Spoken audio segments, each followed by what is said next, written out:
کوئٹہ میں 400 سے زائد ٹیچرز ریڈ زون کی طرف احتجاج کرتے ہوئے آگے بڑھ رہے تھے کہ پولیس اہلکاروں نے ان پر لاٹھی چارج کرنا شروع کر دیا، جس کے نتیجے میں 15 مرد اور 5 خواتین شدید زخمی ہوئے۔ زخمیوں کو اسپتال لے جایا گیا اور ان کی مرہم پٹی۔ میں president community teacher association Balochistan, یہ آج پرامن ریلی پہ لاٹھی چارج کیا گیا۔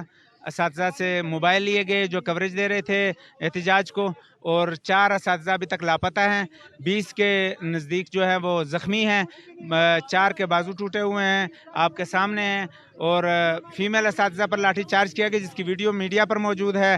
بچوں کو پڑھاتے ہیں ہم، جو ہے نا معاشرے میں جو ہے نا اساتذہ کی بہت بڑا عزت ہے، بہت بڑا ریسپیکٹ ہے۔ بڑی افسوس کی بات یہ ہے کہ آج روڈ کے اوپر بے دردی سے ہمیں مارا گیا، حالانکہ ہم نے اتنا جو ہے نہ کوئی توڑ پھوڑ کیا ہے، نہ کوئی کٹ پٹ کیا ہے، کچھ بھی نہیں کیا تھا۔ ہم پرامن طریقے سے جو ہے نا اپنا یہ احتجاج جاری رکھا تھا، ہم لوگ جا رہے تھے۔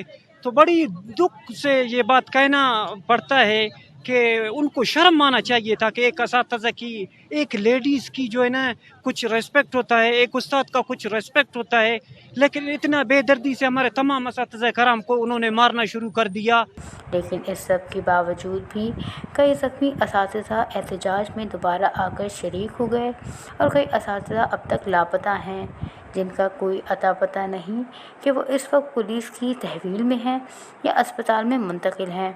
15 سے 20 ٹیچرز جو اب تک مسنگ ہیں، ان کا کوئی پتہ نہ چل سکا۔ ویش نیوز، کوئٹہ۔